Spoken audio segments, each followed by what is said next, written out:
माँ की देखभाल। माँ कमला अस्पताल में एक बेड पर पड़ी थी। अस्पताल के बरामदे में उनके 2 बेटे और एक बेटी चिंता में टहल रहे थे।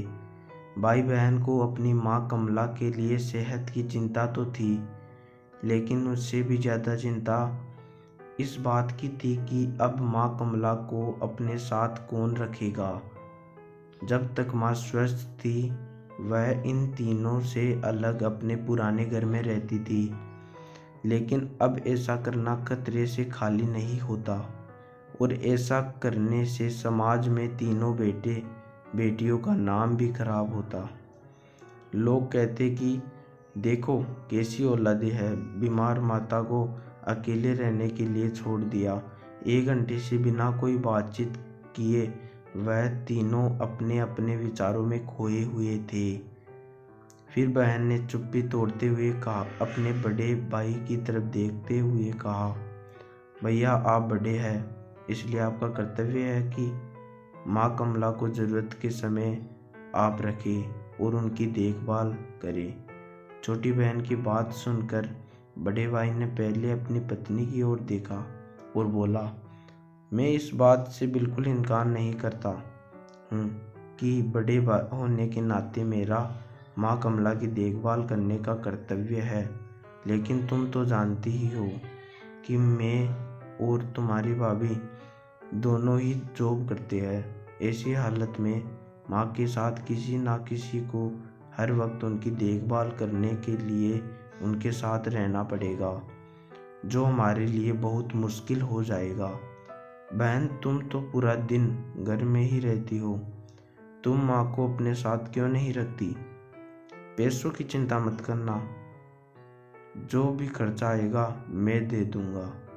सुशील भैया आप तो जानते ही हैं कि मैं माँ कमला से कितना प्यार करती हूँ, लेकिन आप यह भी जानते हैं कि मेरे ससुराल वाले कैसे हैं।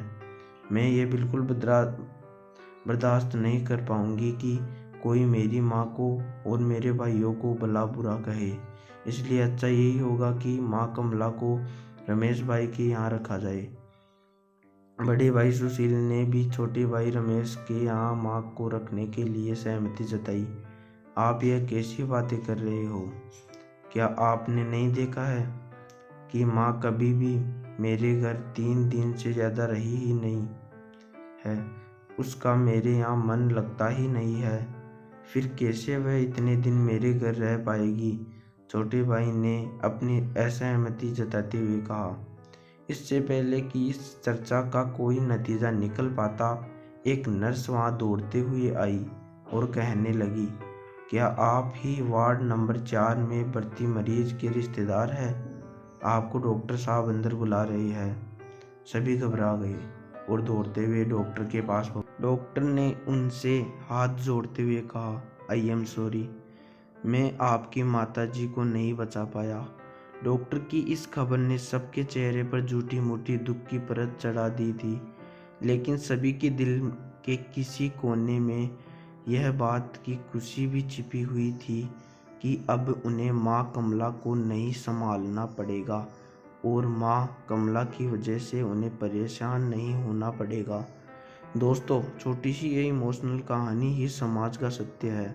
यहाँ लोग ऊपर से जो दिखाते हैं वह अंदर से नहीं होते।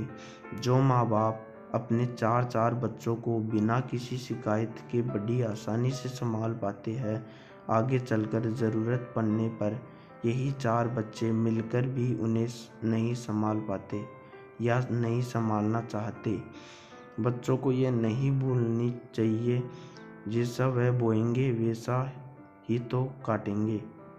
अगर आज वह अपने माँ बाप के साथ बुरा बर्ताव करते हैं तो उन्हें यह याद रखना चाहिए कि उनके बच्चे भी बड़े होंगे और वह भी बूढ़े होंगे। जो उन्होंने अपने माँ बाप के साथ किया, उनके बच्चे भी उनके साथ वही करेंगे।